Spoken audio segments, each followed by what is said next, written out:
So, Le Mans Ultimate have announced recently they'll be releasing GT3 cars into the game, and they've very kindly given me super early access to basically try it out, feedback to them anything I would change to make it more realistic and closer to the real thing before they release it publicly. And so throughout my career, in both real life and on the sim, the bulk of my experience comes from racing GT3 cars. I mean, more specifically, the McLaren 720S GT3. So I know the car quite well, and that is what we're going to test today, specifically the McLaren 720S GT3 Evo. We did it a few weeks ago on iRacing. Today we're going to do it on Le Mans Ultimate. How good is the McLaren 720S GT3 Evo on Le Mans Ultimate? Let's find out.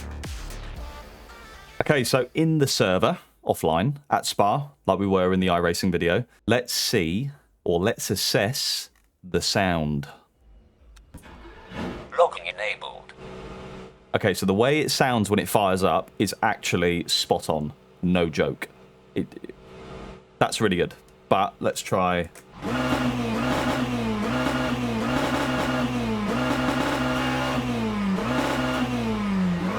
That's not amazing, to be honest. Let's just drive for a little bit. Woo!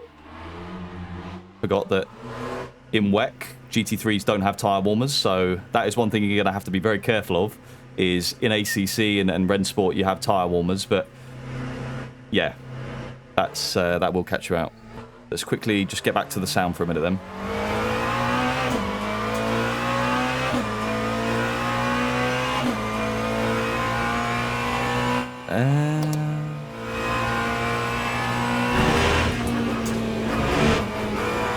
It's just not quite there.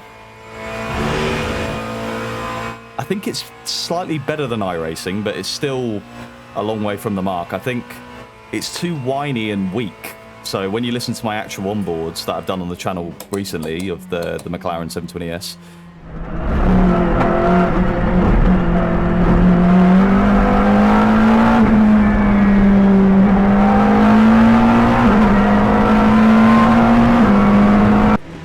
it sounds really deep and aggressive and throaty, whereas there's an element of that there at the lower RPM, but as you start to go through the gears, it just sounds a bit too weak. So yeah, not quite there on the onboard sound or the onboard audio. I have made them aware of this though, and they seem very open to change, and I think they will eventually sort that out for every car. So but yeah, at the minute, not quite there on the audio. Let's quickly check the external audio. I just want to hear what it sounds like in the replay.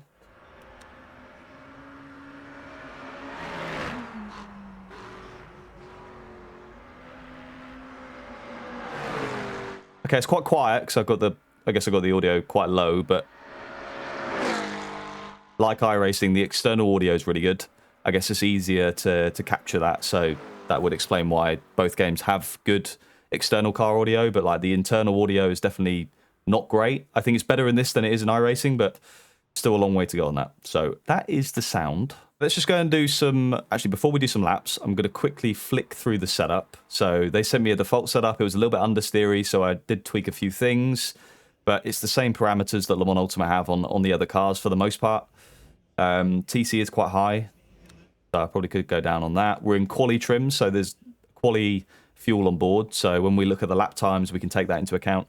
Brake bias in the actual car we're using around 54, 55 actually, so that's pretty bang on. The ABS, which obviously is a new thing for Le Mans Ultimate, 'cause all the other cars don't have ABS apart from GT3, that's on 8 at the minute, so I think in the real car we're usually on 6 or 7 or 8, so it's again not too far from the real thing. I've gone for quite a stiff rear spring because it was understeering quite a lot, and I've gone up on the rear roll bar a little bit. We're on maximum wing, which is probably not ideal for Spa, but yeah, that's the setup. So let's quickly start driving and just see how the thing feels. So yeah, quick story on the tyre warmers. I did an Alpine GT4 test day a few weeks ago, and it was the first time I'd driven a GT car without tyre warmers, and oh my god, it was sketchy as fuck. Like the amount of times I almost had an off on the outlap was insane. So it's quite a skill, I think, to be able to get the tyres up to a working window quickly. So that was an experience. So yeah, when you guys download this and try this, That's going to be one of the big differences, I think, comparing ACC to this in terms of the GT3s. Is like when you have tyre warmers, you can just go out and straight away get on it. Whereas, yeah, you need to wait a couple of laps at least before these tyres start working properly. So, I mean, if you look at the temperatures, they're at like 30 degrees core temp. So, onto the feeling of the car. So, the first initial thought is that it feels connected to the road, which was something that was missing in iRacing. iRacing felt a little bit numb. Again, if you had a moment in iRacing, you would just lose the rear completely. There was no saving it. Whereas here, the car feels a bit more connected to the road with the tyre, which was always a good sensation, I thought, in rFactor 2. You'd always feel the car was connected quite well. And I do get that feeling with this, which is nice. It feels alive as well. The force feedback feels very active, like it's telling me quite a lot about the road underneath me, which again in iRacing that was not there, which I was quite critical of in the video. I said the car felt quite dead, whereas it doesn't really feel that dead here. One thing that Le Mans Ultimate have told me they've been working on quite hard is the ABS feeling you get when you hit the brakes. So in real life, when you hit the brakes, there's quite a big kickback through the pedal of the ABS sort of working to stop the car locking up. And let's quickly, we've got a heavy braking zone coming up here. Let's quickly see how that feels.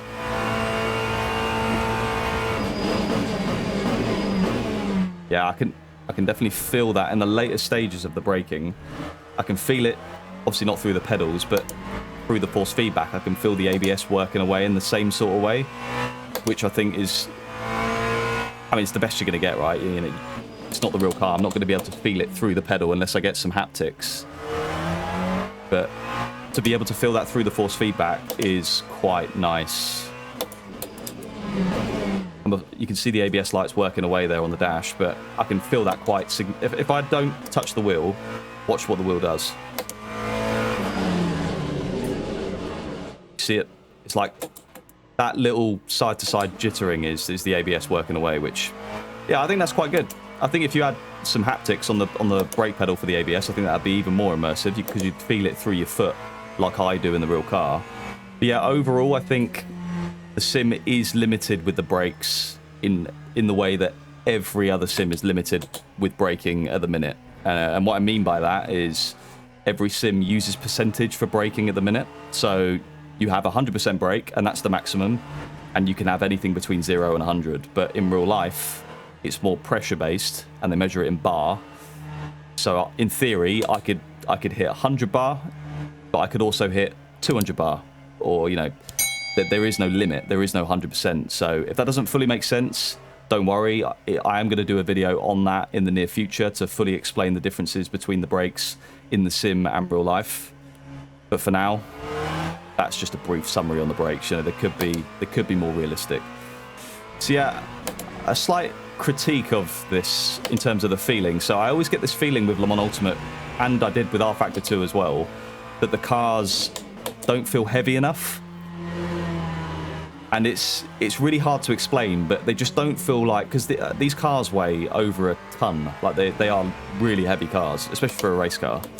And they don't feel that way. So I think that's a real strength of ACC, is the way it feels really heavy. They just manage to, through the force feedback, they manage to sort of translate that to the driver quite well. Whereas, yeah, I feel like if Le Mans Ultimate could make the cars feel slightly heavier, that would be a good thing. So another slight negative point is, I think it's the thing with all Le Mans Ultimate cars again as well, and it was the same in rFactor, is the cars feel quite grabby over curbs. So GT3 cars usually will just sail over curbs. You do feel it, but it doesn't really affect the way you steer the car, or it doesn't give you a lot of like feedback through the wheel. It just goes over the curb.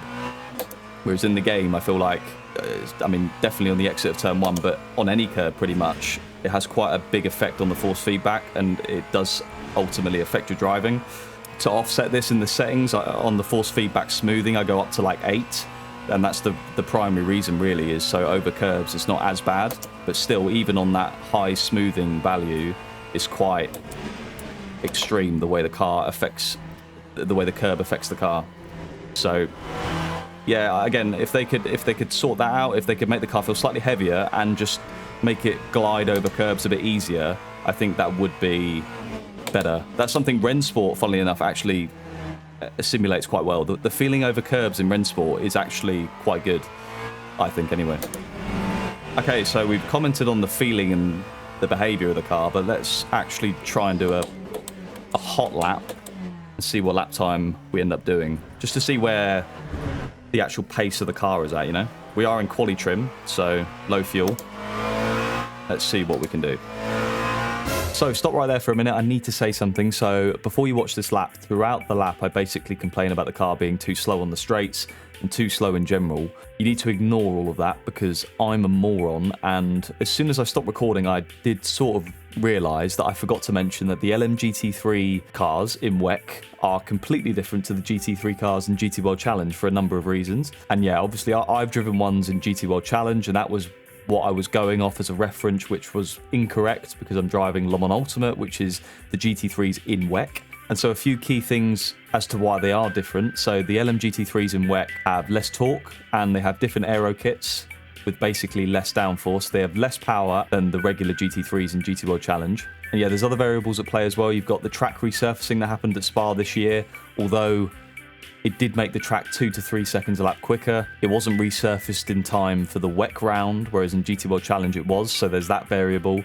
The LMGT3 pole time this year was a 2:20.7, and as we know in WEC, the bronze drivers do the qualifying, so there's probably 2 or 3 seconds there in lap time, so there's all these things at play. But what I'm trying to say is the game is in the right window lap time-wise and speed-wise, although in a minute I'm going to say it's not, so just ignore that, and yeah, just so you know. I do feel like it's a little bit slow on the straight, or very slow on the straight, to be honest. But in the corners, the balance I'm getting now with these setup changes are pretty good. So, Eau Rouge in real life is flat out. Pretty comfortably flat out there in 5th gear. But at this point, I would be in 6th gear, doing way more than 244 kilometers an hour. So I think on the straights, there's definitely a straight line deficit. Let's see how it feels in Sector 2.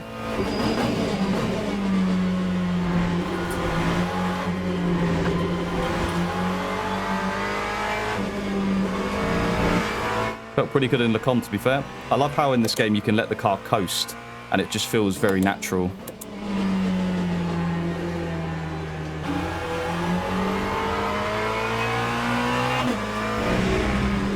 Don't really want to take that entry curb in real life at no name. On the way down to Pouhon. Use the curb on the entry. Got to wait for the understeer here. I've got to say, it does feel good. Like, the general feeling is very good.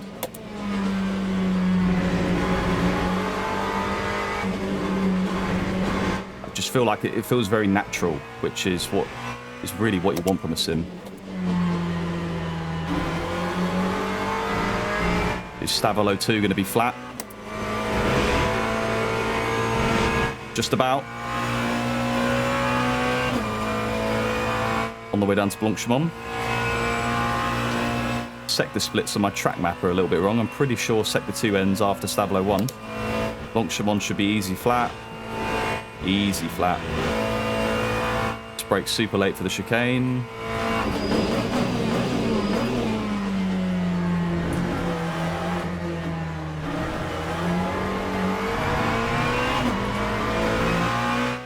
To the line then. It's going to be a 2:19, I think. 2:19.9. So yeah, I feel like if I sat here and tweaked the force feedback and set up over a long period of time, I would get it even closer to the feeling of real life. I feel like there's still a few things there to be gained. And in terms of wet physics, I mean, it's no secret, Le Mans Ultimate and every other game pretty much compared to iRacing is very inferior in wet physics and the way it feels in the wet, the way the rubbered line works, and you know, iRacing have got that nailed, to be fair to them. So I do think it's a bit pointless trying this in the wet because we know the game has its limitations. It's not going to be that good. I mean, yeah, visually the wet looks good in this game, but it's just the feeling and the way the car behaves on the rubbered line, offline, it's just not quite there. But yeah, hopefully they fix that in the future, I think that would be a game changer for another sim like this to have iRacing standard of wet physics. But yeah, overall, I've got to say, like, as I was saying on the lap, it just feels right. Like, it feels natural. The way the car feels alive and connected to the road. The driving techniques you need to be fast with it. There will be naturally a few exploits, but there always is in any sim. But off the foundational way of driving, like the way I coast the car, the way it feels when I come off the brake, like, to be honest, I think it is the best version of this car I've driven on a sim. Like, and that's just straight away. I'm sure I could tweak it. As I say, FFB setup, I think you could get it very close. It does feel very good. But yeah, it's not perfect. We've gone through a few things there. It's not perfect, but it's a very good base. And, you know, obviously I've only tested the McLaren today. I've only really driven the McLaren in general, to be honest. It wouldn't make sense for me to feedback about the other cars because I haven't driven the other cars in real life. But I'm sure they've done equally as a good job as they have with the McLaren. So there we go. Those are my overall thoughts of the McLaren 720S GT3 Evo on Le Mans Ultimate. As I said, a big thank you to Motorsport Games for giving me the access to try out really early and allowing me to be involved with the project a little bit, you know, feeding back my thoughts and steering the direction of the car in a more realistic way. You know, I think it's not perfect, as we saw, but it's definitely very good. Obviously, you need good settings. If you don't have the right settings on your rig, it won't feel very good. So make sure you click in the card above, go to the settings video for this game so you're fully set up and ready to go. So yeah, if you enjoyed, make sure you leave a like and sub to the channel if you want to see more. But that's it from me, so I'll see you next time. Thank you very much for watching, and yeah, goodbye.